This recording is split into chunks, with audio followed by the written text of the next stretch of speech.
അസ്സലാമു അലൈക്കും dear friends. ഇന്നത്തെ നമ്മുടെ സ്പെഷ്യൽ നിങ്ങൾ ആരും ഇതുവരെയും ട്രൈ ചെയ്ത് നോക്കിയിട്ടില്ലാത്ത ഒരു അടിപൊളി വെറൈറ്റി റെസിപ്പിയാണ്. നമ്മുടെ ഈ വീഡിയോ കണ്ടുകൊണ്ടിരിക്കുന്ന സമയത്ത് നിങ്ങൾക്ക് ഇഷ്ടപ്പെടുകയാണെങ്കിൽ ഒന്ന് ലൈക്ക് ചെയ്തേക്കണേ. അതുപോലെ തന്നെ നമ്മുടെ ഈ ചാനൽ ആദ്യമായിട്ട് കാണുന്നവരും ഇതുവരെയും സബ്സ്ക്രൈബ് ചെയ്യാത്തവരും പ്ലീസ് ഒന്ന് സബ്സ്ക്രൈബ് ചെയ്തേക്കണേ. ഞാനിടുന്ന വീഡിയോസ് ഉടനടി കിട്ടുന്നതിനായി സബ്സ്ക്രൈബ് ബട്ടന്റെ തൊട്ടടുത്ത് കാണുന്ന ബെല്ലൈക്കൺ കൂടി ക്ലിക്ക് ചെയ്തിട്ട് ഓൾ എന്ന ഓപ്ഷൻ എനേബിൾ ചെയ്യാനും മറക്കല്ലേ. ആദ്യത്തിന് ഇതിനായിട്ട് ഞാനിവിടെ മീഡിയം സൈസ് 3 ഉരുളക്കിഴങ്ങ് തൊലിയെല്ലാം മാറ്റി എടുത്തിട്ടുണ്ട്. ഇനി തൊലിയെല്ലാം മാറ്റിയെടുത്ത ഉരുളക്കിഴങ്ങ് ഇതുപോലത്തെ ഒരു ഗ്രേറ്ററിൽ വെച്ച് ഒന്ന് ഗ്രേറ്റ് ചെയ്തെടുക്കാം. 3 ഉരുളക്കിഴങ്ങും ഇതുപോലെ ഒന്ന് ഗ്രേറ്റ് ചെയ്തെടുത്തിട്ടുണ്ട്. ഗ്രേറ്ററിന്റെ ചെറിയ ഹോളിൽ കൂടെ വേണം ഗ്രേറ്റ് ചെയ്തെടുക്കാൻ. ഇനി ഇത് ഒരു ബൗളിലേക്ക് മാറ്റാം. അപ്പൊ ഗ്രേറ്റ് ചെയ്ത ഉരുളക്കിഴങ്ങ് ഒരു ബൗളിലേക്ക് മാറ്റിയിട്ടുണ്ട്. ഇനി ഇതിലേക്ക് ചേർത്ത് കൊടുക്കുന്നത് ചവ്വരിയാണ്. 250 ml കപ്പിന് 1 കപ്പ് ചവ്വരിയാണ് എടുത്തിട്ടുള്ളത്. നമ്മൾ പായസമൊക്കെ വെക്കാൻ എടുക്കുന്ന ചവ്വരി ഉണ്ടല്ലോ, അതാണ് സാബുദാന അല്ലെങ്കിൽ സാഗോ എന്നൊക്കെ പറയും. അപ്പം ഇത് കപ്പളവിലാണ് ഞാൻ എടുത്തിട്ടുള്ളത്. ഗ്ലാസ് അളവിലാണെന്നുണ്ടെങ്കിൽ 1 ഗ്ലാസ് ചവ്വരി അളന്നെടുക്കുക. ചായയൊക്കെ കുടിക്കുന്ന ഗ്ലാസിന്റെ അളവിന് അളന്നെടുക്കാം. ഈ ചവ്വരിയും ഉരുളക്കിഴങ്ങും ഒന്ന് കഴുകിയെടുക്കണം.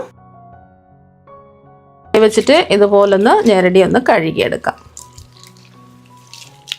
ഒരു പ്രാവശ്യം കൂടി ഒന്ന് കഴുകിയെടുക്കാം. ആദ്യത്തെ ഒരു പ്രാവശ്യം ഒന്ന് ഇതുപോലെ കൈവച്ചിട്ട് ഒന്ന് ഞെരടിയെടുക്കുക. ഈ വെള്ളം മാറ്റിയിട്ട് അരിപ്പയെ കൂടെ ഒന്ന് അരിച്ചിട്ട് ഒന്നുകൂടി ഒന്ന് കഴുകിയെടുക്കുക. അപ്പം നമ്മൾ ഗ്രേറ്റ് ചെയ്തെടുത്ത ഉരുളക്കിഴങ്ങും ചവ്വരിയും 2 പ്രാവശ്യം ഒന്ന് കഴുകി എടുത്തതിന് ശേഷം അതിൻ്റെ വെള്ളം മുഴുവനും പോയി കിട്ടുന്നതിന് വേണ്ടിയിട്ട് ഒരു അരിപ്പയിലേക്ക് മാറ്റിയിട്ടുണ്ട്.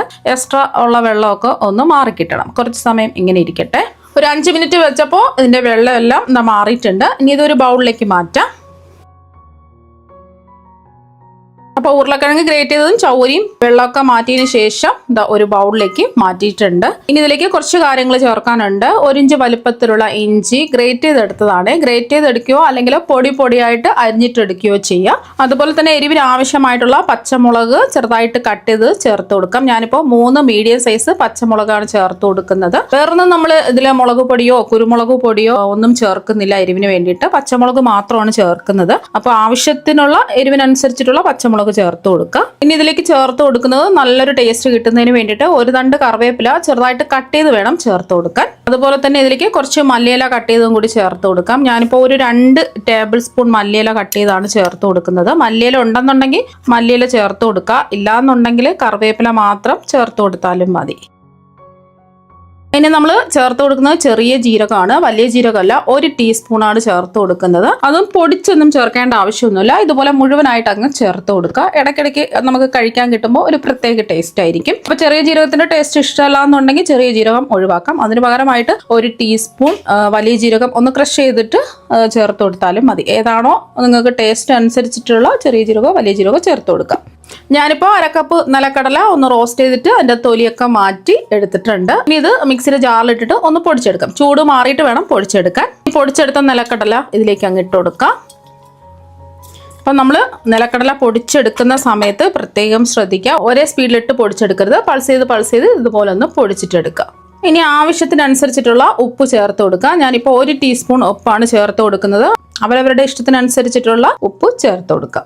ഇനി ഒരു നാരങ്ങയുടെ പകുതി നാരങ്ങ ഇതുപോലെ പിഴിഞ്ഞ് ഒഴിച്ചു കൊടുക്കുക. ഇതിലേക്ക് നമ്മൾ ചേർത്ത് കൊടുക്കുന്നത് 2 ടേബിൾ സ്പൂൺ ഗോതമ്പ് പൊടിയാണ്. ഒരുപാടൊന്നും വേണ്ട, ഒരു 2 ടേബിൾ സ്പൂൺ ചേർത്ത് കൊടുത്താൽ മതി. അപ്പോൾ ഒരുപാട് ഇൻഗ്രീഡിയൻസ് ഒന്നും ചേർക്കേണ്ട ആവശ്യമൊന്നുമില്ല. ഇതിൽ വെളുത്തുള്ളിയോ അല്ലെങ്കിൽ മുളക് പൊടി, മഞ്ഞൾപ്പൊടി ഇങ്ങനെ ഒന്നും ചേർക്കേണ്ട ആവശ്യമൊന്നുമില്ല. കുറച്ച് ഇൻഗ്രീഡിയൻസ് മാത്രമേ ഇതിൽ ചേർത്തിട്ടുള്ളൂ. ഇനി കൈ വെച്ചിട്ട് നന്നായിട്ട് ഇതൊന്ന് കുഴച്ചെടുക്കാം. അപ്പം എല്ലാം കൂടിയിട്ട് നന്നായിട്ട് ഒന്ന് കുഴച്ചെടുത്തിട്ടുണ്ട്. ഈ ഒരു സമയം ഉപ്പൊക്കെ കറക്റ്റ് ആണോ എന്ന് ചെക്ക് ചെയ്ത് നോക്കുക. ഞാനിട്ട് കൊടുത്ത 1 ടീസ്പൂൺ ഉപ്പ് കറക്റ്റാണ്. ഇനി ഉപ്പ് ചേർക്കേണ്ട ആവശ്യമില്ല. എരിവ് വേണമെന്നുണ്ടെങ്കിൽ കുറച്ച് പച്ചമുളകും കൂടി കട്ട് ചെയ്ത് ചേർത്ത് കൊടുക്കുക. ഒരു ഇഡലി തട്ട് എടുത്തിട്ടുണ്ട്. ഇനി എല്ലാ കുഴികളിലും കുറച്ച് എണ്ണ ഒന്ന് ബ്രഷ് ചെയ്ത് കൊടുക്കുക. ഇനി എണ്ണ തടവിയ ഓരോ കുഴികളിലും കുറച്ച് വീതം മിക്സ് വെച്ച് കൊടുക്കുക. എന്നിട്ട് ഒന്ന് ലെവൽ ചെയ്ത് കൊടുക്കുക.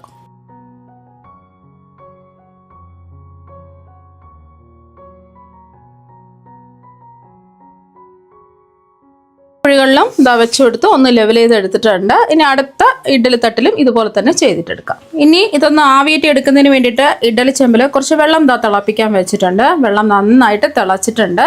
ഇനി ഓരോ തട്ടായിട്ട് വെച്ച് കൊടുക്കാം. ഇനി ഇത് മൂടി വെച്ച് ആവിയേറ്റി വേവിച്ചിട്ടെടുക്കാം. ഇപ്പം നമ്മളിത് ആവിയേറ്റാൻ വെച്ചിട്ട് ഒരു 10 മിനിറ്റായി. മീഡിയം ടു ഹൈ ഫ്ലെയിം ആണ് വെച്ച് കൊടുത്തിട്ടുള്ളത്. ഇനി തുറന്ന് നോക്കാം. ഇപ്പോൾ തന്നെ നല്ലൊരു മണം വരുന്നുണ്ട്. ഇനി ഫ്ലെയിം ഓഫ് ആക്കിയിട്ട് നമുക്കിത് ചൂട് മാറാൻ വേണ്ടിയിട്ട് പുറത്തെടുത്ത് മാറ്റി വയ്ക്കാം.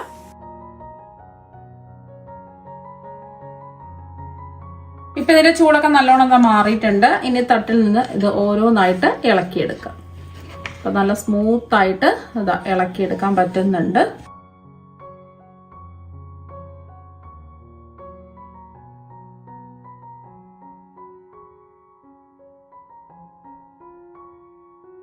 എല്ലാം ഇഡലി തട്ടിൽ നിന്ന് ഇളക്കി എടുത്തിട്ടുണ്ട്. ഇങ്ങനെ കഴിക്കാനും നല്ല ടേസ്റ്റാണ്. ഹെൽത്തി ആയിട്ടൊക്കെ കഴിക്കാൻ ആഗ്രഹിക്കുന്നവരാണെന്നുണ്ടെങ്കിൽ എന്തെങ്കിലും ചട്നിയുടെ കൂടെ ഇങ്ങനെ കഴിക്കാവുന്നതാണ്. കുറച്ചും കൂടെ ടേസ്റ്റ് കിട്ടുന്നതിന് വേണ്ടിയിട്ട് ഞാനിവിടെ ഇതൊന്ന് ഫ്രൈ ചെയ്തെടുക്കാൻ പോവുകയാണ്.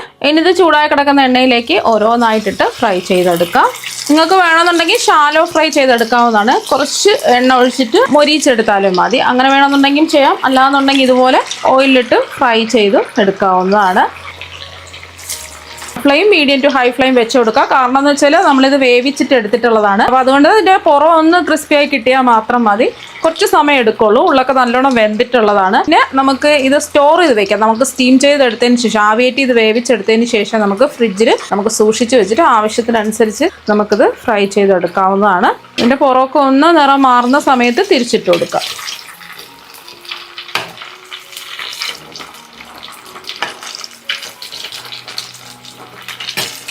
ഒരു ഗോൾഡൻ നിറാവണം. മൊരിഞ്ഞൊരു ഗോൾഡൻ നിറായിട്ടുണ്ട്. ഇനി നമുക്ക് എണ്ണയിൽ നിന്ന് അങ്ങ് കോരി മാറ്റാം.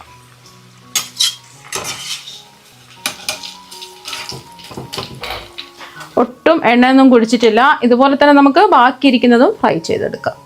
അപ്പോൾ ചവ്വരി വെച്ചിട്ട് വളരെ എളുപ്പത്തിൽ രുചികരമായിട്ട് റെഡിയാക്കി എടുക്കാൻ പറ്റുന്ന സ്നാക്ക് ഇതാ ഇവിടെ റെഡി ആയിട്ടുണ്ട്. നല്ല അടിപൊളി ടേസ്റ്റാണ് കഴിക്കാൻ വേണ്ടിയിട്ട്. സാധാരണ നമ്മൾ ചവ്വരി വെച്ചിട്ടുള്ള വട തയ്യാറാക്കാൻ വേണ്ടിയിട്ട് കുറച്ചധികം സമയം എടുക്കും. ചവ്വരി ഒന്ന് കുതിർന്ന് സോഫ്റ്റ് ആയി കിട്ടുന്നതിന് വേണ്ടി കുറച്ച് സമയം എടുക്കും. ഈ രീതിയിൽ ചെയ്തിട്ട് എടുക്കുമ്പോൾ പെട്ടെന്ന് തന്നെ നമുക്ക് ഇൻസ്റ്റന്റ് ആയിട്ട് വട റെഡിയാക്കി എടുക്കാൻ പറ്റും. ചവ്വരി വെച്ചിട്ടുള്ള വട തയ്യാറാക്കാൻ വേണ്ടിയിട്ട് ചവ്വരി കുറേ അധികം സമയം കുതിർത്ത് നല്ല സോഫ്റ്റ് ആയി കിട്ടണം. ഇത് നമുക്ക് ആവിയിൽ വേവിച്ചിട്ട് പെട്ടെന്ന് തന്നെ നമുക്ക് ഈ വട റെഡിയാക്കി എടുക്കാവുന്നതാണ്. നല്ല ടേസ്റ്റാണ് കഴിക്കാൻ വേണ്ടിയിട്ട്.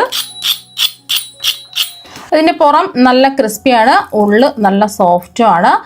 അപ്പോൾ സ്കൂൾ വിട്ട് വരുന്ന കുട്ടികൾക്കും ഗസ്റ്റൊക്കെ വീട്ടിൽ വരുന്ന സമയത്തൊക്കെ പെട്ടെന്ന് നമുക്ക് റെഡിയാക്കി എടുക്കാൻ പറ്റുന്ന ഒരു സ്നാക്കാണ്. അപ്പം നിങ്ങളെല്ലാവരും ഇതുപോലെ ഒരു പ്രാവശ്യം ഒന്ന് ട്രൈ ചെയ്ത് നോക്കുക. തീർച്ചയായും നിങ്ങൾക്ക് എല്ലാവർക്കും ഒരുപാട് ഇഷ്ടമാകും. അപ്പോൾ നമുക്ക് മറ്റൊരു വെറൈറ്റി വീഡിയോ ആയിട്ട് വീണ്ടും കാണാം. താങ്ക്